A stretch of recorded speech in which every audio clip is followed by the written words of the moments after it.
Senator Whitehouse. Thank you, Chairman. First, let me echo what my friend Senator Perdue has just said. We have seen the Budget Committee become 100% partisan and 0% meaningful. In fact, the most important work that we do here is not even budget work. It's simply the political task by the majority of opening the procedural gateway to another partisan political effort down the road in the Senate. Short of that, we don't need Dr. Hall, we don't need staff, we don't need anything, because we don't do anything in this committee. There's a reason that over and over again we have committee hearings, even nominally on the budget of the United States, and nobody even bothers to show up in the audience, because people know perfectly well that what we do here has exactly zero effect. Once appropriators got accustomed to beating a 60-vote margin in the Senate on appropriations bills, the Budget Committee's penalty for breaking our budget, which is you have to get 60 votes, made us useless. The fact that we only look at appropriated funds, not the far larger amount of money that goes sloshing out through the back door of the tax code, not the health care expenditures of the country, just contributes to my sense that we have made ourselves a useless committee, and it's something I'm extremely eager to correct on a bipartisan basis. The issue that bedevils us, I think, the most here is the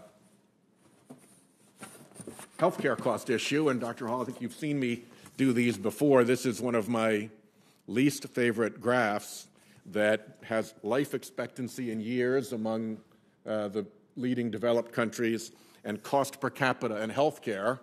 And basically all of our major competitors are here in this kind of bolus of competition. We're way the heck out here.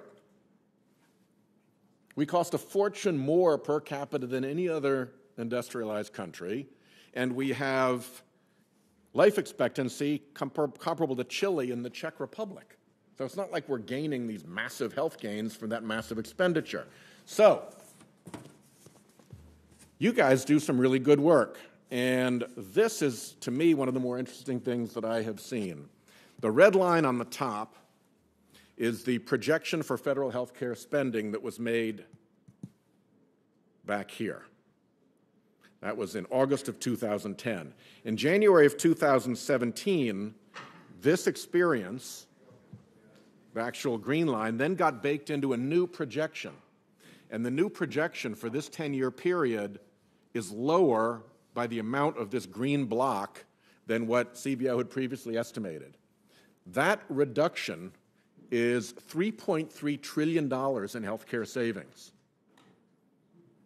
If we could pass something in the Senate and in the House that gave us $3.3 trillion in healthcare savings, that would be one of the most significant things that we could do.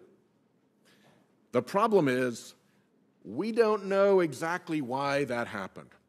That's a combination of early experience and then algorithms that you guys run to make your projections with that we don't have a lot of transparency into.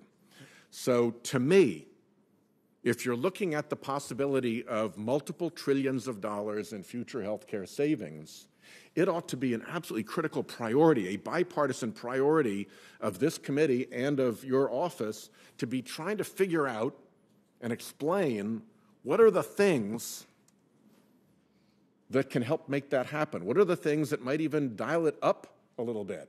If you can get 3.3 trillion, why not 6.6 trillion?